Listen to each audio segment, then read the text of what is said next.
इंसान जब कभी अपने चारों तरफ से परेशानी से घिर जाता है तो उसी परेशानी को दूर करने के लिए वह जल्दबाजी में एक गलत फैसला ले लेता है, लेकिन उसी एक गलत फैसले की वजह से उसका हंसता खेलता परिवार भी और तबाह हो जाता है। आज की घटना में सेम कुछ ऐसे होता है कि जिस वजह से एक व्यक्ति का निर्मम तरीके से हत्या कर दी जाती है, लेकिन जब लोगों के सामने सच्चाई निकल के आती है, इससे सुनने के बाद लोगों को अपने कानों पर कतई यकीन भी नहीं होता है। आखिर क्या था आज की घटना में, आज की घटना में क्या हुआ, आज की घटना की आप पूरी तरह तक सच्चाई जानने के लिए इस वीडियो को आप लास्ट तक ज़रूर देखिएगा।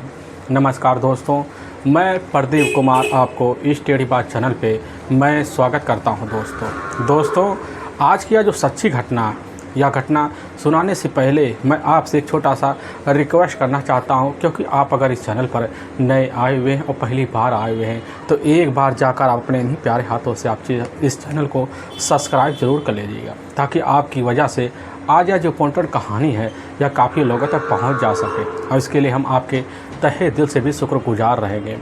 आज की यह जो सच्ची घटना है, यह घटना है उत्तर प्रदेश, और उत्तर प्रदेश का एक कासगंज शहर लगता है और उसी का सहावर थाना पड़ता है, और ठीक उसी के ही करीब एक बीनापुर कला गांव पड़ता है। मैं बात कर रहा हूं 5 दिसंबर अब 2016 का ही, लगभग वही शाम का टाइम हो जाता है। शाम के टाइम में तो मौके पर सहावर के जो थाना प्रभारी रबजत मजीद होते हैं अपने ही थाने में बैठे होते हैं, कुछ पुरानी फाइलों को पलट रहे होते हैं। तभी उसी बीच थाने के बाहर एक व्यक्ति आता है, काफ़ी हाँफता डाँपता, लेकिन वहाँ बाहर जो पुलिसकर्मी होते हैं जैसे उस व्यक्ति को देखते हैं तो आप ही दंग सा रह जाते हैं। लेकिन उस व्यक्ति की जो सूचना होता है उसी समय अब सहावर थाने के रबजत मजीद को दिया जाता है, थाना प्रभारी को। लेकिन जैसी खबर पाते तुरंत ही उसी समय वहाँ के पुलिस वालों को इशारा कर देते हैं और वह व्यक्ति जो था तुरंत ही अंदर घुस जाता है। लेकिन इधर साबज मसीह जैसे ही देखते उस व्यक्ति को देखकर एकदम दंग सा रह जाते हैं, क्योंकि वह व्यक्ति की जो स्थिति होती है, जो कपड़ा होता है पूरी तरह से खून से लथपथ होता है, और उसके दाहिने हाथ में एक कस्सी होता है जो पूरी तरह से खून से लथपथ होता है। पुलिस देखते नज़ारे को समझ जाती है और उसी समय उस व्यक्ति से उसका नाम और पता और आने का कारण पूछना शुरू कर देती है। लेकिन वह जो व्यक्ति होता है उस समय अपना नाम लेते हुए कहने लग जाता है कि साहब हम तो इसी कासगंज के ही के लालजीतगंज गांव पड़ता है उसी भी रहने वाले हैं साहब, हम हैं बेदराम। तो साहब वहाँ तुरंत ही अब बेदराम से कारण पूछते हैं, लेकिन बेदराम पुलिस के सामने कहने लग जाता कि साहब असल में जो बीनकपुर जो कला है उसी कला गांव में हमारा एक दूर का भतीजा है नेक से, और उसके पिता आलम सिंह हैं। तो साहब वहीं कारण का जब कारण पूछते कहने लग जाता कि साहब हमने अपने दूर के जो भतीजा होता है इधर नेक्सी का इसी कस्सी से काफ़ी बेरहम तरीके से हत्या कर दी है। लेकिन पुलिस जैसे ही कारण पूछती है, कारण पूछने के बाद पुलिस को एकदम अपने कानों पर यकीन नहीं होता है, और एकदम पुलिस थाने की जितने भी सिपाही मौके पर होते सभी लोग हिल जाते हैं। बेदराम को पुलिस अपने साथ लेने के बाद उसी घटना पर पहुंचती है जहां पर बेदराम ने दूर के अपने भतीजे नेक्से की हत्या का घटनास्थल की मुआयना करवाने के लिए जिम्मेदारी पुलिस को इधर उठानी पड़ी थी। पुलिस की टीम जो होती है बिना देर के उसी घटना पर पहुंचती है। पता लगता हुआ तो जो बीनापुर कला गांव है उसी के बाहर एक ईंट भट्टा है, उसी ईंट भट्टे पर यह सब कांड हुआ था। पुलिस की टीम जैसी घटना पर पहुंचती है उस भट्टे में तो देखती है कि छप्पर नुमा है, तो वहीं पर जो होता ज़मीन होता उसी ज़मीन पर अब इधर जो होता है नेक्सी का डेड बॉडी पड़ा हुआ था, पूरी तरह से खून से लथपथ होता है। पुलिस घटनास्थल का अच्छे से निरीक्षण करती है, कुछ सबूत इकट्ठा करती है। इकट्ठा करने के बाद तुरंत ही नेक्सी के बॉडी को उठा अपने नज़दीकी सरकारी अस्पताल में पोस्टमार्टम के लिए भिजवा देती है। लेकिन पुलिस की टीम अब इधर जैसे ही बेदराम को अपने थाने लाती है, थाने लाने के बाद पुलिस के सामने जब एक एक बात रखना शुरू कर देता है, इससे सुनने के बाद पुलिस को अपने कानों पर यकीन नहीं होता। असल में इसी उत्तर प्रदेश का जाना माना जो शहर पड़ता है अब कासगंज, और उसी का ही एक लालजीतगंज गांव पड़ता है। अब उसी लालजीतगंज गांव में रहने वाले 2 भाई होते हैं। जो सबसे बड़ा भाई होता है और मिट्ठू लाल सिंह होता है, और जो दूसरे नंबर का भाई होता है वही होता है बेदराम सिंह। मिट्ठू लाल की भी अपनी पत्नी होती है, टोटल 4 बच्चे होते हैं, लेकिन बेदराम की अपनी पत्नी होती है सुनीता, जिसके टोटल 3 बच्चे होते हैं, 2 बेटी और 1 बेटा होता है। लेकिन जो बड़ी बेटी होती है मौके पर ऑलरेडी उसकी शादी हो चुकी होती है। बेदराम के घर में सिर्फ 2 बच्चे भरते हैं, जिसमें एक बड़ी बेटी मौके पर तो वहाँ अपनी ससुराल रह रही होती, लेकिन जो दूसरे नंबर की बेटी होती है वह भी मौके पर अब शादी की दहलीज पर पहुँच जाती है। लेकिन इधर सुनीता जो होती है, सुनीता के जो अपने पति होते हैं, अब बेदराम मौके पर इधर फिरोजाबाद के ही एक चूड़ी कारखाना होता है, उसी चूड़ी कारखाना में मौके पर काम किया करते थे। लेकिन हाँ, बेदराम जो होते हैं वहाँ पास एक कमरा लेते हैं और वहीं पर रह जाया करते थे। महीने में उनका लगभग 1 हफ्ते या 2-3 दिन के लिए आना जाना बना रहता था। अपने परिवार से बराबर मिलना जुलना होता था। अब इधर सुनीता जो होती है देखने में काफ़ी खूबसूरत होती है और देखने में भी अब चंचल भी होती है। इधर जो होता सुनीता का अपना जो पति होता है, वह जब भी कभी आता तो अच्छे से टाइम स्पेंड करता, लेकिन जब स्पेंड करता इधर सुनीता कुछ दिन तो बड़ी खुश रहती है। लेकिन जैसे बेदराम मौके पर अपने ही काम के लिए निकल जाता तो इधर सुनीता का जो शरीर होता सुख की वजह से काफ़ी वंचित सा हो जाता। अब इसी की वजह से सुनीता का जो ज़िंदगी होता काफ़ी चिड़चिड़ापन दिखाना शुरू कर देती है। लेकिन जब भी आता तो रुकता वही 3-4 दिन के बाद बेदराम तुरंत ही अपने काम के लिए निकल जाता। लेकिन सुनीता कैसे न तैसे कर अपनी ज़िंदगी को असहाय महसूस करना शुरू कर देती है। लेकिन तभी एक दिन ठान लेती है कि अब हमारे जो बच्चे हैं वह तो बड़े हो रहे हैं, लेकिन हमें कुछ ज़रूरत है और इस ज़रूरत को पूरा करने के लिए हमें बेदराम से कुछ बात उन्हीं करनी पड़ेगी। तभी एक दिन बेदराम जो होता है मात्र 1.5 साल पहले दोबारा अपने ही कंपनी से छुट्टी लेकर 1 हफ्ते के लिए अपने गांव दोबारा आता है। और जब आता है तो लालजीत गांव में मौके पर जब रहने लग जाता तो उसी बीच उसके जो पत्नी होती ठीक दूसरे दिन उसके सामने रात के टाइम एक बात रख देती है, कहने लग जाती है कि देखो अब अपनी ज़िंदगी तुम्हारे बगैर हम नहीं जी सकते, क्योंकि यहाँ रहकर हमारा ज़िंदगी तुम्हारे बगैर चलने वाला नहीं है।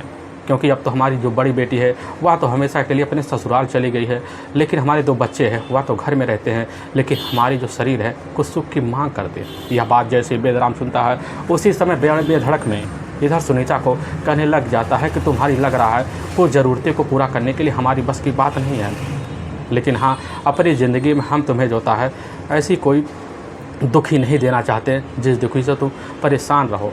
आखिर हमारा इतना कमाई नहीं हो पाता कि हम तुम्हें जो होता अपने साथ वहाँ ले चलें। यह बात जैसे इधर अब सुनीता सुनती कहने लग जाती कि हम भी यही चाहते हैं कि तुम हमें वहाँ ले चलो और हमारी हर ज़रूरतों को पूरा करो। बेदराम को भी लगने लगता है कि आखिर हमारी पत्नी सुनीता मानने वाली नहीं है, लेकिन वह भी कह देता है कि जब हमारे पास ठीक ठाक पैसे आने लगेंगे तो तुमको वहाँ पर ले चलेंगे। और सुनीता को भी लगने लगता है कि ठीक है जो कह रहे बात सही है, लेकिन सुनीता उस समय तो अपने मन में यह बात दबा के बैठ जाती है। और वहाँ 1 हफ्ता अपना टाइम स्पेंड करके तो बेदराम अपने काम के लिए निकल जाता और वहीं जो होता फिरोजाबाद में जो कमरा होता वहीं पर रहना शुरू कर देता। लेकिन इधर सुनीता की अपनी जो जेठानी होती है जिनका काल्पनिक नाम होता अनीता, और उन्हीं का एक अपना भतीजा होता है जो ठीक उसी बीनकपुर कला का गांव का ही रहने वाला होता है, आलम सिंह का ही अपना बेटा नेक्से होता। अब जिसकी उम्र 28 साल के आसपास होता है, लेकिन नेक्से जो होता है अपने गांव के बाहर एक ईंट भट्ठा होता है, उसी ईंट भट्ठे पर अब जाकर मौके पर मजदूरी किया करता था। लेकिन नेक्सा के परिवार जो होता एक छोटा सा परिवार होता है, जिसकी वजह से नेक्सा के बदौलत उसके परिवार का खर्चा बर्चा चल जाया करता था। तो नेक्सा जो होता है लगभग 1.5 साल पहले इधर अपने बुआ के यहाँ काफ़ी आना जाना लगा देता है। आने जाने का एक कारण होता है क्योंकि एक दिन नेक्सा जो होता है मौके पर अपने ही बुआ के पास बैठा होता है, तभी मौके पर उसके बुआ की अपनी देवरानी जो होती है इधर सुनीता भी आकर उसी के पास खड़ी हो जाती है। लेकिन कुछ ऐसी बात मीठी मीठी बात जो होता है इधर नेक्से के सामने कह देती है, जिसकी वजह से नेक्से जैसे सुनीता का चेहरा देखने के बाद उसके खूबसूरती का दीवाना हो जाता है। लेकिन सुनीता अपने इशारों में कुछ ऐसी बात कह जाती है कि नेक्सा तुरंत ही बात को पकड़ लेता है कि आखिर लग रहा सुनीता को कुछ ज़रूरत है। और उसी दिन से नेक्सा भी ठान लेता है कि हमें कैसे न कैसे कर सुनीता से करीबी बनाना पड़ेगा।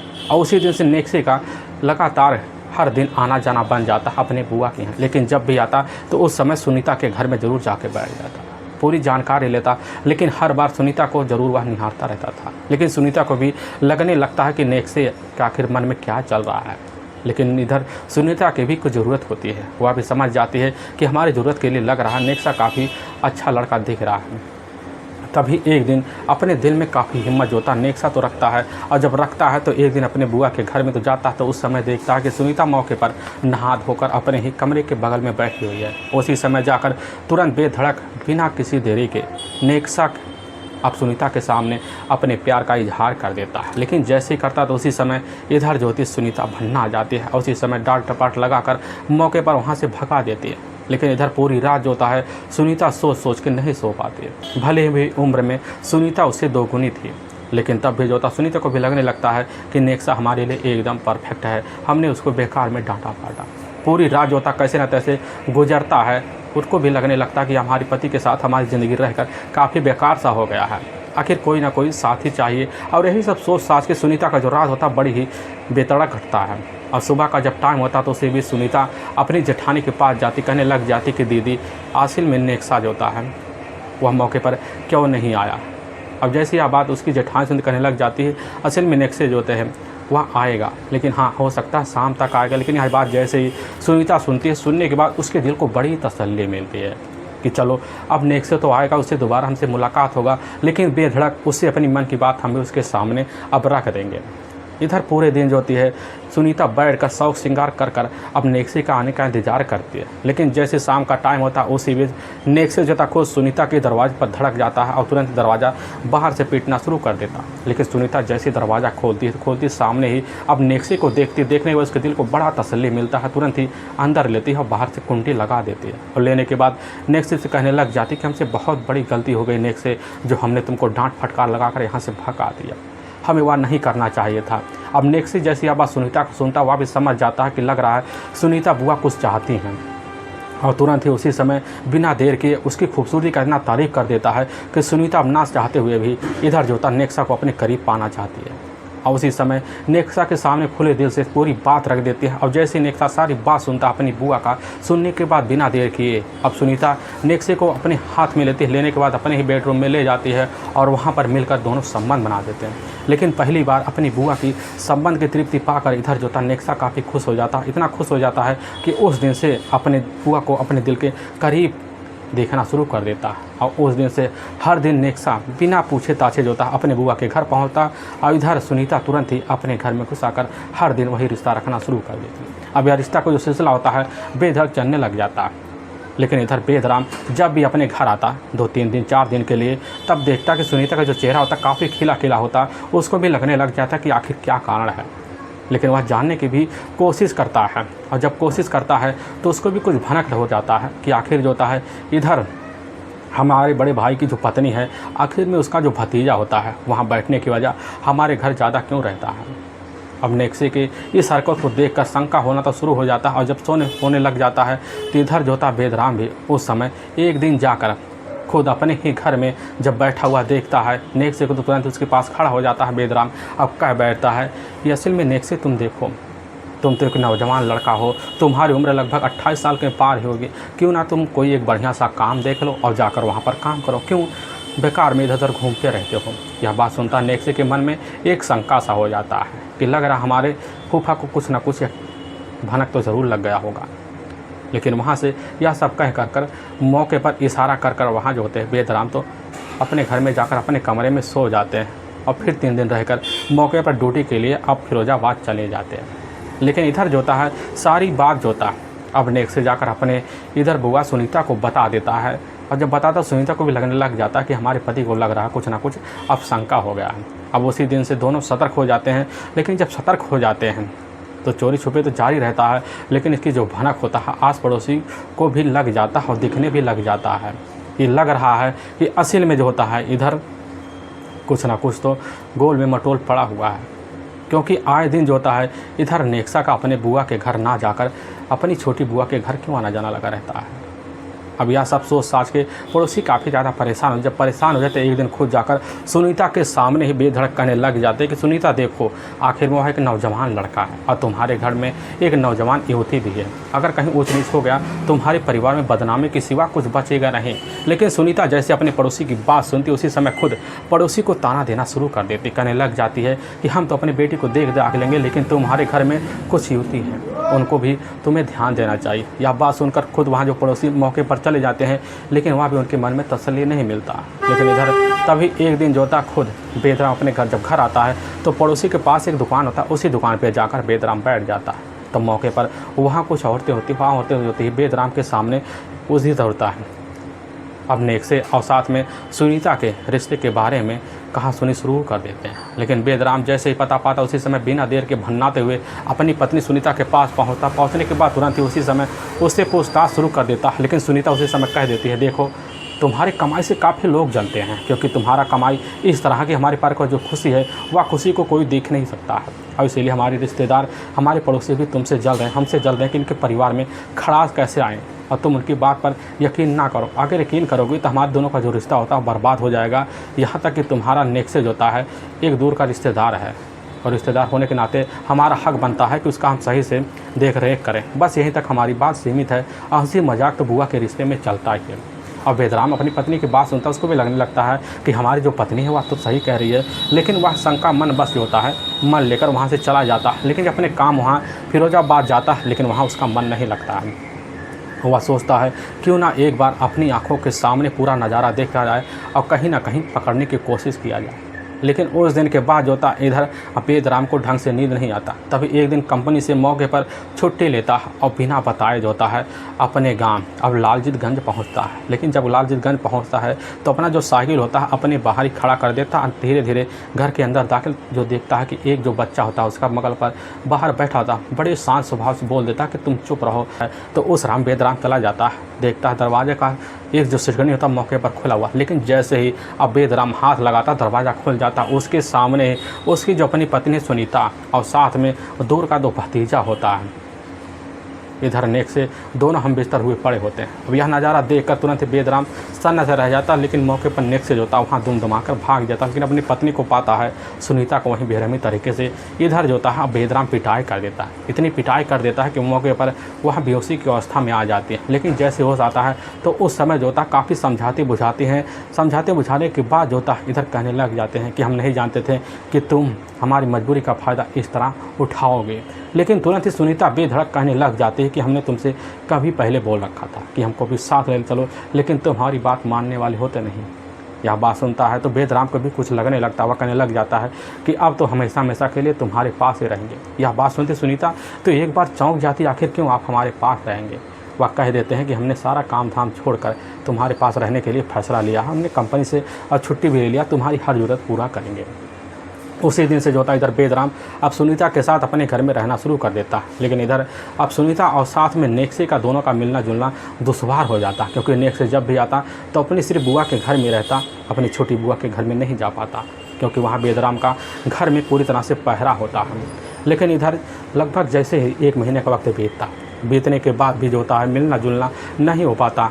लेकिन इधर सुनीता के मन में पूरी तरह से अपने पति से संतुष्टि नहीं मिलती, और इसी संतुष्टि को पूरा करने के लिए सुनीता एक आइडिया लगाती है। अपने पति का मोबाइल लेती धीरे से उस नंबर को डायल करती है, और उस नंबर को डायल करने के बाद वही नंबर जो होता है तुरंत ही अब इधर नेक्से उठाता तो नेक्सा से अब उसी दिन से चोरी छुपे 2-3 मिनट बात करना शुरू कर देते हैं। तभी इनका मौका जो होता है एक दिन ऐसे निकल जाता है कि रात के टाइम में लगभग 2 बजे के आसपास सुनीता खुद अपने घर से बाहर निकलती है। निकलने के बाद गाँव के बाहर एक टिबिल होता है, उसी टिबिल पर जाकर नेक्सी खुद जो होता है अपनी बुआ सुनीता के साथ रिश्ता कर देता है। अब रिश्ते का जो सिलसिला होता है और इसी टिबिल पर बेधड़क चलना शुरू हो जाता है। और जब चलने लग जाता है इसकी खबर खुद दोबारा पड़ोसियों के कान में पहुँचती है, और पड़ोसियों के कान में पहुँचती है तो बेदराम जब पता पाता उसी समय आकर अपनी पत्नी का अब पिटाई कर देता है। और जब पिटाई कर देता है उसी समय इतना पहरा लगा देता है कि यहाँ तक कि घर परिवार वालों को भी अपने घर से बेदखल करवा देता है, अपने घर में आना जाना बंद करवा देता है। इधर जो होता कैसे न तैसे बेदराम सुनीता के साथ तो रहता है, लेकिन सुनीता को भी लगने लग जाता है कि अब रहकर हमारी ज़िंदगी अपने पति के साथ काफ़ी बेकरार है। तभी इसी बीच अब इधर जो होता है बेदराम भी सोच बैठता है कि लग रहा जो दूर का भतीजा है वह तो कभी नहीं सुधरेगा, और हमारी जो पत्नी है खुद उसकी जो बेटी है बड़ी वह खुद सुनीता की तरफ से हमसे खुद झगड़े रगड़ करती है। कहीं ना कहीं एक दिन हमें लग रहा है सुनीता कोई गलत फैसला ज़रूर ले लेगी। अगर वह किसी दिन दरवाजे की फान कर बाहर गई तो हमारी काफ़ी ज़्यादा बदनामी होगी, सिर्फ उस नेक्से की बदौलत ही। यह बात सब सोचकर मौके पर वहाँ जो होता है वह परेशान हो जाता है। लेकिन जब परेशान हो जाता है उसी समय सोच लेता है क्यों ना इस झगड़े का जो कारण बन रहा है हमारे पति और पत्नी के बीच उसको हमेशा हमेशा के लिए रास्ते से हटाया जाए।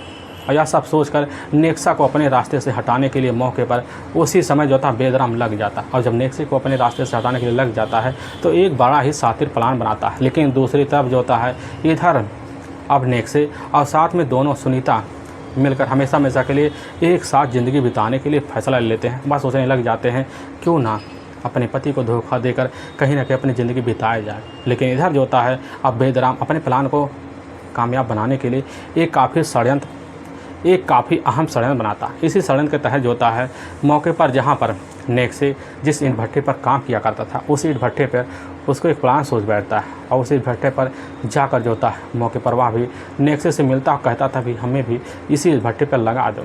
अब नेक्से जो होता अपने फूफा को मौके पर विश्वास कर वहाँ तो लगा देता है। लेकिन इधर जो होता है बेदराम को कुछ और करने की पूरी तरह से इच्छा थी, क्योंकि वहाँ पता होता है बेदराम को कि यहाँ पर जो नेक्से होता है रात में अपने ही इसी छप्पर में अकेला सोता है और इसी का फ़ायदा उठाया जाए और इधर नेक्से को हमेशा हमेशा के लिए उस दुनिया से मिटाया जाए। और लगभग वहाँ जाकर उसी दिन से जो काम करना शुरू कर देता है और हर दिन फिराक में लगा रहता है कब मौका मिले। लेकिन इधर जो होता है नेक्से को पूरा तरह से यकीन हो जाता है कि हमारे साथ ऐसा कुछ हो ही नहीं सकता है। लेकिन बेदराम पूरी तरह से अपने षड्यंत्र को कामयाब करने के लिए मौके पर बैठा रहता है।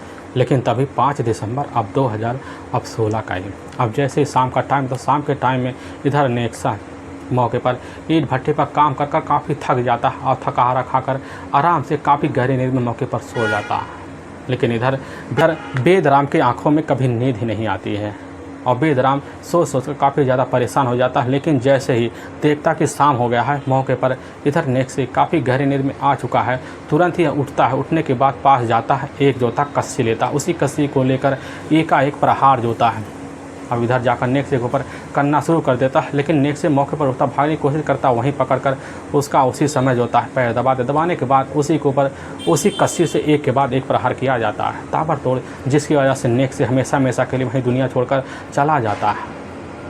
लेकिन इधर जो होता है बेदराम थोड़ा बहुत एक खिसकी दिमाग का होता है और वहीं पर हंसना शुरू कर देता है। अपने ही कंधे पर वही कस्सी रखता है। रखने के बाद तुरंत ही अपना नज़दीकी जो पुलिस थाना होता है उस इलाके का सहार निकाल जाता है। वहाँ के थाना प्रभारी के सामने जब सारी बात रखता है, सारी बात पुलिस के सामने आ जाती है। लेकिन वाकई में दोस्तों पुलिस के सामने जब यह सच्चाई निकल के आती है, इसे सुनने के बाद लोगों का कभी कलेजा भी थर्रा जाता है। पुलिस की जो टीम होती है बिना देर के इधर अब बेदराम को अपने ही मौके पर नज़दीकी कोर्ट ले जाती है। वहाँ ले जाने के बाद इधर बेदराम के ऊपर काफ़ी गंभीर धारा में मुकदमा दर्ज करके ले जाकर हमेशा हमेशा के लिए जेल के सलाखों के पीछे डाल देती है।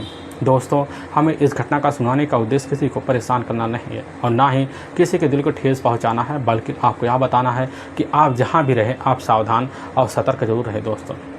दोस्तों फिर मिलेंगे एक नेक्स्ट वीडियो लेकर, तब तक के लिए जय हिंद और जय भारत।